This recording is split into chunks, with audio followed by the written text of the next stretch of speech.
Should it always be the man that pays for the meal? Could it be half to, or could it be the woman? So like, why, if that is what you expect, why not just say that? Why are you trying to play games? People, to be real, because if you really want a soulmate, you've got to be honest. Invited him to his to her house, and he like tied her up and like robbed her on at knife point.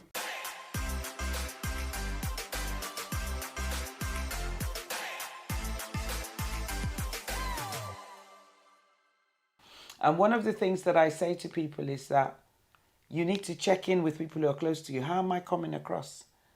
How am I coming across? Am I coming across hostile towards people? Because that could still be a residue of the past. And people will tell you, they'll say, Yeah,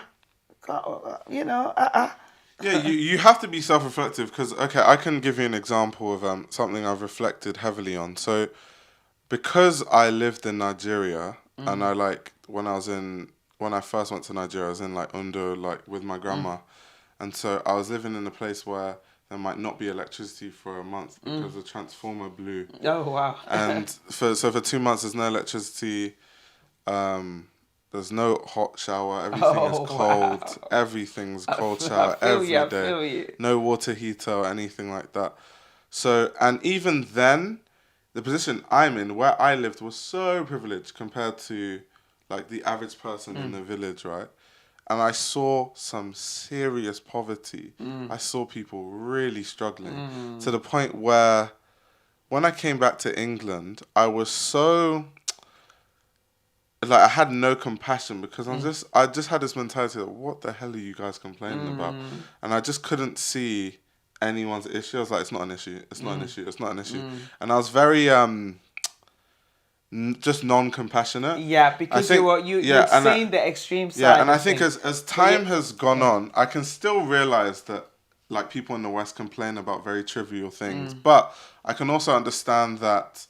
Put it in perspective. Yeah, in because perspective, it's relative they don't know to where it's they relative. live. So to where they live. So all they know is like big cities and having electricity all the time and having water. So they have basic amenities most of the time. So to them, what is an issue is something that in my village people will be like but you have electricity and water and food though. Yeah, it's not really an issue. So I can see now relative, and now I think I have more compassion because I'm okay, cool. Relative to your experience, I can understand why that's a big issue for you, even though I still think, it's not really an issue. But I can be more compassionate to it. And that took self-reflection because, and like speaking to people and just people saying, you're so heartless. And I was like, how am I heartless? Just isn't an issue. Yeah, that's how you're coming across. Yeah, but that's how I'm coming across to other people, right? And you're coming across that way because you're basing it on your perspective of a different place that you used to live. And this is it's actually a very good example of what we're talking about. Because how you're coming across when somebody else will feed it back to you or cause you to reflect that actually I didn't realize that every time I'm talking to the opposite sex, I'm always shouting or like giving them that, how we can, like looking them up and down with your eyes, or before you say anything, we like, especially us that know how to, you don't even know you're doing it. And so sometimes I actually do that now when I'm talking. I kind of look at myself in the mirror and say, am I coming across gentle or am I coming across harsh?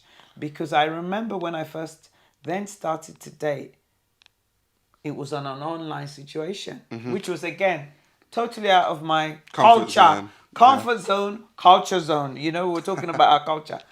Dating websites. How old are you? How old are you? Yeah. So it was out of my culture zone and it was out of my comfort zone. But do you know what? The person who led me to do it was one of my staff at work. And she was getting married the second time. And I said, girl, where did you find the husband from? Because she had grown-up children. She said, online. I said, online? Are you for real? No way. I said, no, there's not going to be any black men online. It doesn't happen. Yeah. And she said, listen, me and you are here tonight doing the night shift because we run a community organization. I said, okay, And I said, wow, I'm not taking any pictures. Yeah. But the thing is, where am I going with this? You have to try something different.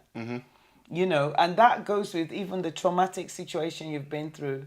It goes with maybe in the past you've been rejected Yeah. by, you know, like a man. Maybe you've gone to a woman to say, oh, I like you. And they just say, look at yourself up and down. And you know, some of us are like that. Yeah. We won't even be friendly, you know, even though we've said you should treat people with respect. They will judge everyone according to what they're looking for, forgetting that human beings might be approaching you actually for different things, for friendship. But because they've got their mindset, I'm looking for a soulmate. So if anybody, you know, approaches me that is not my physical spec, never mind. They might have other things to offer. Yeah. They might actually lead you to the person that might be, you know, ending up being someone that you can relate to. You've just written them off. So what happens to thinking about how that other person might feel? They've just, you know, worked up this courage to come and talk to you. And you've just written them off because they remind you of your ex. They speak in a kind of... Well, an accent that you don't like. You don't like or you don't think is posh enough or whatever. Exactly. Sophisticated enough. Exactly. Or they have a goatee and you prefer clean-shaven men. Although I think goatee is quite trendy at the moment. Yeah. Or they're 6'2", like you are, and they just remind you of bad things happening in the past with a big, tall, hunky man. Yeah. Or actually, you're quite attractive, and I'm ready to talk to you. But then after getting to know you, maybe, you know, they're not the soulmate. But it's just doing something different. So I went on the website, not really believing that anything could come of it, really. I was just actually just saying, why not? Yeah. And I was pleasantly surprised. Now, I'm not saying that website is for everyone because people are worried about, is it catfishing? Yeah, catfishing. That people go online. And there's also, like, danger of, because you have to be sensible. Once again, some people aren't sensible when they date. Like, if someone is giving you some random address to come to, you don't just turn up to some address. You don't know this person. Like, this is quite, like, deep, but I know someone who, she matched the guy on, like, Tinder, I think it was. And then she invited him to her house, and he, like, tied her up and, like, robbed her on knife point. And she's still struggling mentally from that. She doesn't trust men. She can't really date. She has trust issues. She has a lot of trauma from it. She goes to a therapist because of that. Yeah. So, like, also, one thing about online dating is you have to be very careful. Well, you have to put the safety measures in place. Yeah. Number one, the dating site itself has some guidelines. And this is what I'm talking, like, 6 years ago when I was dating online. You have to follow the safety guidelines. You have to let some people know what you're doing. I personally remember giving my password and everything to about 3 or 4 of my close friends to go and have a look and check. Maybe there's something I've missed, you know, that they might be able to see. Because, you know, you're looking at it. I'm quite a newbie to it. I remember doing that. I actually remember also every time I wanted to talk to anyone, I always used to make sure that a key couple of my close friends were aware I was talking. Right. And I never, ever spoke to anyone outside of the guidelines of that. Because, you know, there were some men that were saying, oh, give me your mobile number, personal number. I'm like, nope. The system gives us a means of communicating. Yeah. What's the rush, you know?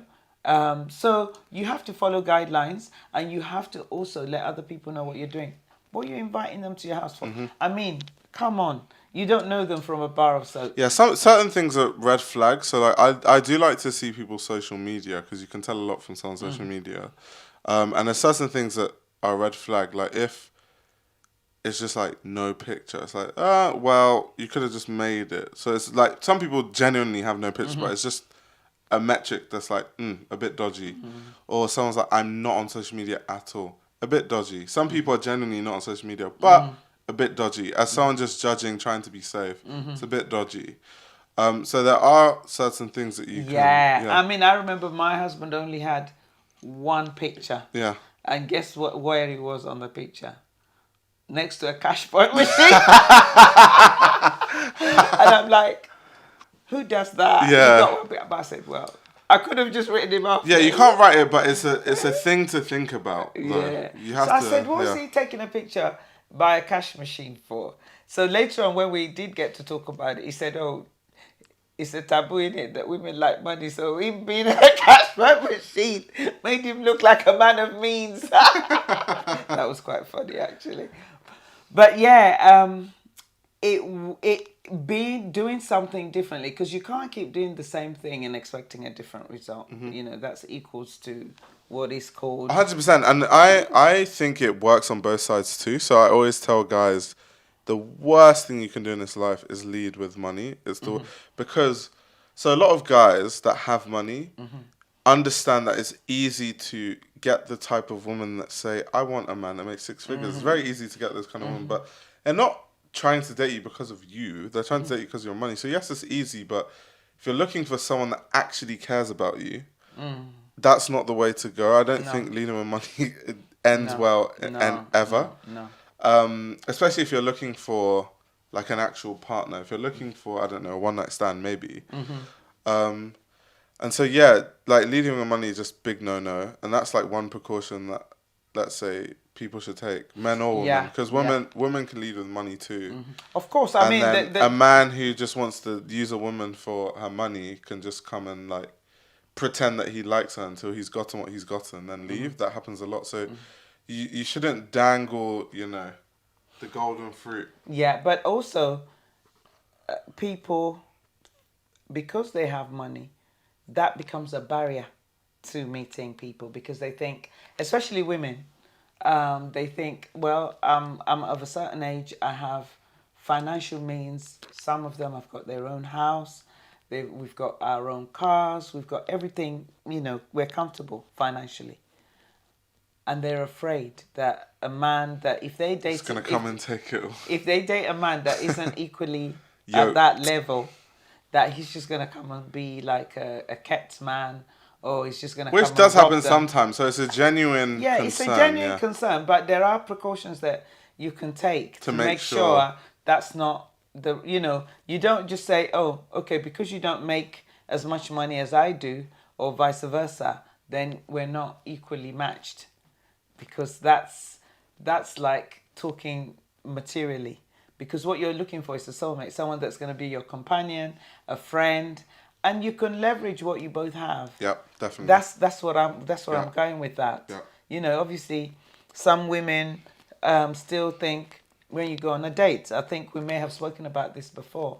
Should it always be the man that pays for the meal? Could it be half, or could it be the woman? Some women would write off a man completely if he's not paying for that first date. Yep. A lot of people. Do you know what's funny? So what's funny about dating is that there's too many mixed signals, and people do it all the time. So I have friends in school who, they basically, I can't remember what we were talking about, but the conversation of this, like, paying on a first date came up, and they are people that believe in, well, supposedly, they'll tell you that they believe in, like, 50-50, and they don't need a man for anything, and yada yada. And I could tell from the kind of things they say, even though that they claim that they think it's certain way, I was like, yeah, you guys would want a guy to pay on the first date. I just can tell from the type of things that you talk about and your lifestyle.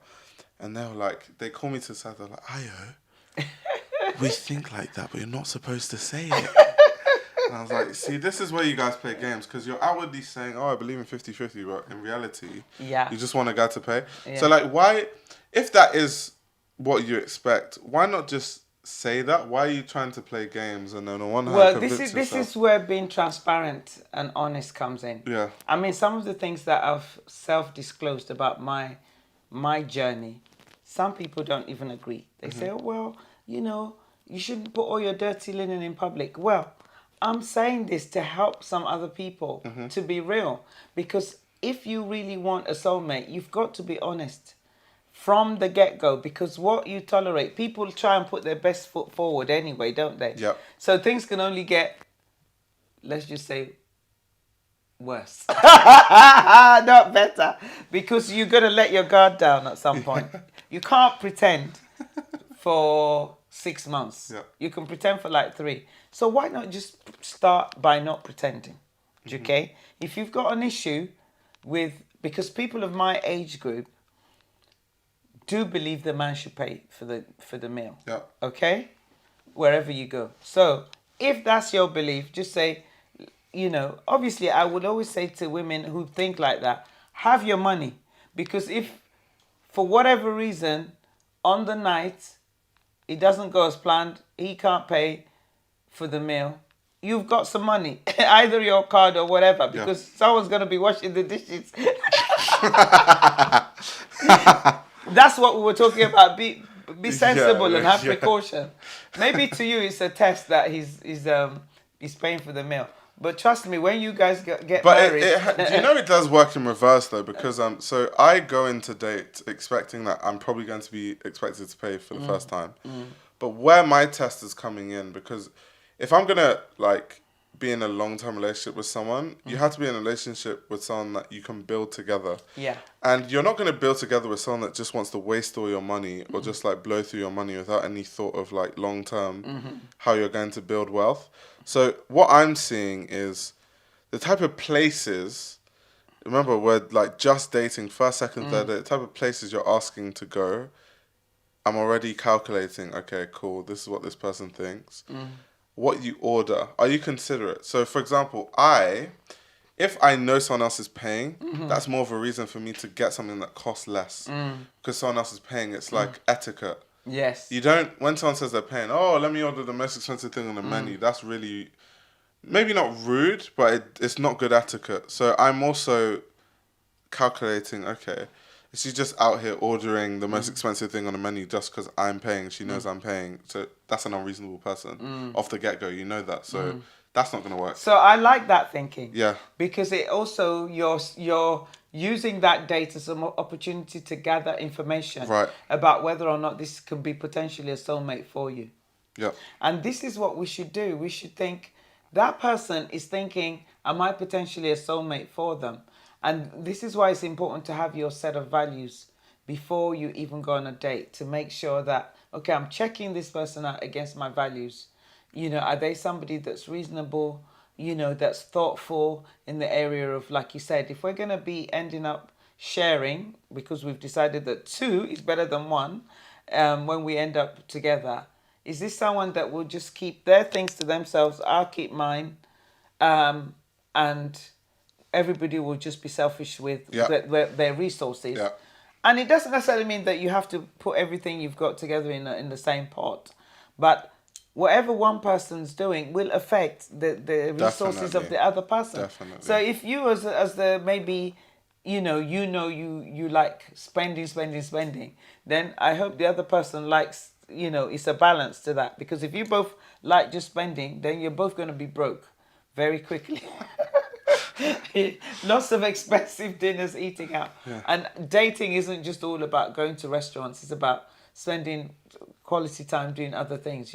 I like, for example, some of my hobbies that, me, I like to go to different places, go holiday, go do running and so on. So for me, it was important when I was dating to have a partner that was willing to do some of my interests. Yeah. Yeah. And vice versa. Do you see what I'm saying? So if some of your interest isn't going to cost a lot of money, then I'll be like, okay, so let me balance it. Even though some of my interests are quite expensive, let me balance it by sometimes going on his interests that don't cost money and maybe pay for it because, it's not so expensive. But you would like that, wouldn't you, as a guy? Yeah. If a girl said, all right, I'll pay for the next I realize it though. I do realize. So, for example, I was recently dating someone, and obviously I was paying for all the dates, whatever. And then I can't remember what happened, but we were going for a date, and it was cheap. And she was like, "Oh, don't worry, I'll pay. I've got it." And in my head, I was thinking, "Oh, that's cute," but also in my head, I was just laughing because I'm like, "Okay, so it's the cheapest thing that we're doing that now all of a sudden you want to pay." But it's cool. It's cool. Exactly, because maybe that's what they can afford. Yeah. Okay. So for me, if you're going out on a date, they need to be some sort of discussion about Yeah. how we're going to settle things, because someone's going to end up being upset when you're choosing. I remember when I was going on my first date, I actually spoke to my friend. I said, listen, what's a reasonable place to us to go on a first date that will give us a chance to talk? Are you not open it? Because I'm very, very. I'm so like because I'm not gonna let anyone push me into bankruptcy. So like first date, I don't really mind. When it starts getting, because sometimes like I'll date women and they'll start demanding things, and you're just thinking, mate, I don't know you. We've been on one date. Like, oh, when are we going to the next day? I want to go to this place. Like, okay. So sometimes I might just tell them I can't afford it, even if I can, just to see, okay, how do they react? What do they say? Oh, you can't afford it. Oh, he's broke. Goodbye. I just want to see what they're going to say, how they're going to react to it. So I throw, and it's funny because I think sometimes, and this happens, which is why I think it's really good I'm saying these things, because sometimes guys will start talking to women, and women, like, I don't believe in ghosting personally. I wouldn't ghost anyone. But some guys like ghost women, and they'll be like wondering, why did I get ghosted? It's things like this, because someone like me, every day I'm calculating what type of person you are, because I don't date for fun. I'm dating to potentially get in a relationship. And so if I'm dating to potentially get in a relationship, it's considered. Yeah. I have to actually think, can we work long term? Yeah, and that's a very good point you've made here. Yeah. Because every date should have a purpose. Yeah. So when I say to people, you have to go on dates, they'd be like, but I want to get married. Why should I be going on dates? And I'm like, because that's how you're going to know the person that you can marry. Because they think, oh, well, that should just be revealed to me, right?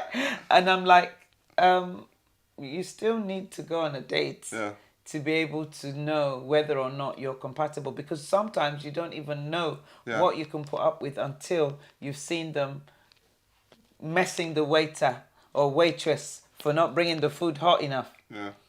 But it's also, so I calculate, especially financial things, because financial, it's like one of the reasons why a lot of marriages and like long-term relationships break up is finances. So, for example, these are things that, so I've told you all the stuff that I'm like calculating on the date, like she ordering the most expensive thing. So I'm paying, and you, from the woman's perspective, she just might think, oh, he pays for everything, I can use him.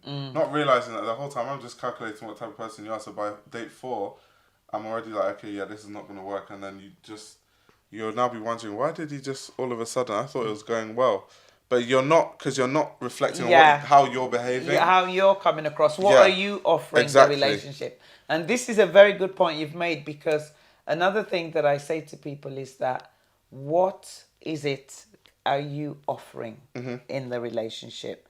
Because we saw some of that in one of the reactions we did before. That, you know, you're thinking, well, I'm beautiful, you know. You should be happy to be seen with me. Yeah. I've got it all going on. But excuse me, if the man is a man of means, or there's a lot of people. There's a lot of people that he can be with. What is your unique selling offer? There's a lot of human beings on this world. What is it about you? And so this needs to be done beforehand. Once you've gotten over your barriers to dating, just say to yourself, what can I offer in this relationship that person does that? You need to do a bit of homework. Obviously, if it's an online situation, people have some sort of profile. Once you've satisfied yourself that it's not a catfish, you know, it's a real profile, then to begin to look for in between the line. What can I offer this? Rather than, oh, okay, he's got this. He's got that. What can I offer? What is it that's unique about me that I can offer in this relationship? And vice versa. What have you got, Ayo, that you can offer a woman? So what have you got that you can offer a woman? Oh, you're asking me on the spot. Well, I consider myself very financially literate. Okay, which is very important. Which is extremely important, actually. It's the reason why I live with my parents and I'm saving for a house, knowing fully well that girls shame men for staying with their parents, and knowing fully well that I definitely have more money than most people that rent houses and drive Mercedes. Right, some people are gonna be DMing me right now for what you just said and say. No, but why I have to say it is because the first assumption is that when you live with your parents, you're broke. But actually, after reading a lot of financial books, I've learned that like instant gratification, you shouldn't do that when it comes to finances. You have to like, there's certain things you have to take care of at certain times, and if you can live at home, like which is the situation I'm in, then I'm in a position where I can save to buy a house. And then so also, I hope you're listening to this. yeah, and also This- like because okay, this is really things important. that there's stuff like life setup. Remember the first man guy I was talking about life setup is like Yeah. having a nice house, a Yes, shiny car, yeah. all this sort of stuff that it looks good, but you don't actually know what that person's financial situation is if they're just scraping to pay that off.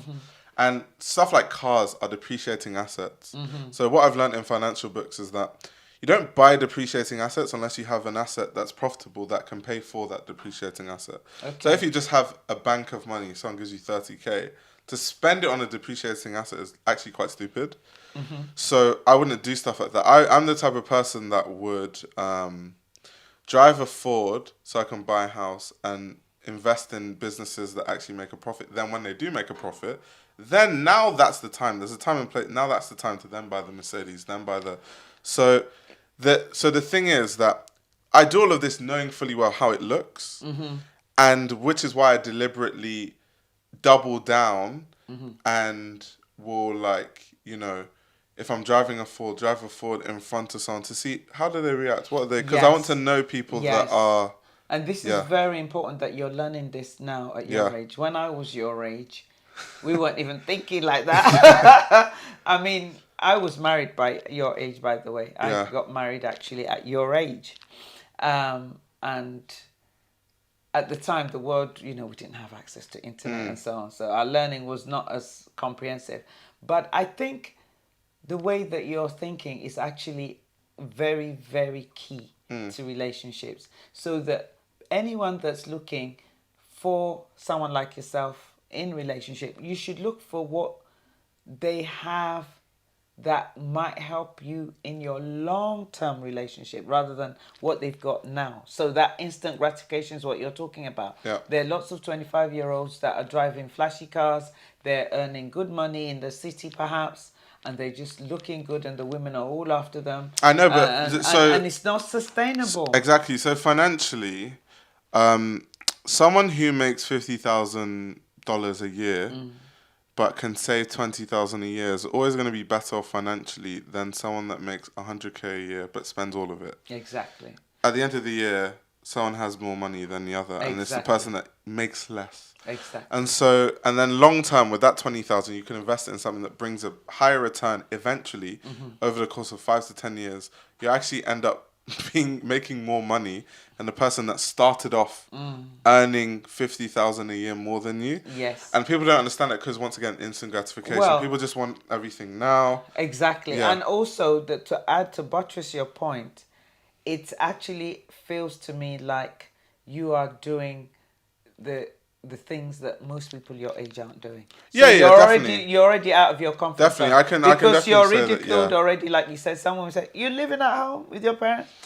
I know, but the thing is, I don't It's care. not that- But the only reason the only reason I don't care is because I know what I'm doing it for, and also I have solace in the fact that I know how much money is in my bank account. Exactly. So I know that, like, if someone calls me broke, okay, cool, but I know I'm not because I have, like, I'm working towards buying a house. And that's the other point, that just because someone might see you in a particular way, if they're not in your close network, it doesn't really matter what they think. It doesn't really matter. This is what I'm saying, that you need people who are close to you, not the ones that are hating on you or the ones that wish they could be like you. You need people who are close to you. And if you don't have, because I know some people say, "Oh, I'm done with friendships, you know, they never work out for me, whatever, and this and that." If you're in my sort of more, the older person, that you've got children, your children will tell you. Now, they won't always tell you what you want to hear, but they, you know, your children, I mean, they're living in a different, and I often ask my son, actually, you know, what do you think of this? You know, I'll like present him with some of, even what I'm doing now. He watches all the videos and say, "Actually, Mum, this came across well." And for me, we have to have that intergenerational conversation. Yeah. So if you're an older person that's looking like a mature single, like I like to say, a mature age single, you've never been married, you've got your career, you've got all that, but there's a barrier. Yeah. Because you might not have had any traumatic experiences like I have, Yeah. as once divorced. There's still a barrier, because if you desire to be married and you are not yet married, there is a barrier. Mm-hmm. If you have children, ask your children. You might not. Now the roles are reversed, right? Because as parents, we were the one always telling the kids what to do. But trust me, they have something to say now. Yeah. Ask your kids. Your kids will probably tell you, "Get a life, mum," or "Get a life, dad." And they have your best interest at They heart. do, Yeah. because they don't want you to go wrong. And by the time they're older, like yourself, 25, they have their own journey. So they're not going to say, "Oh, mum, I don't want you to ever see anyone or be with anyone," or "Dad," because they want to leave. You know, you're planning to leave home. Yeah.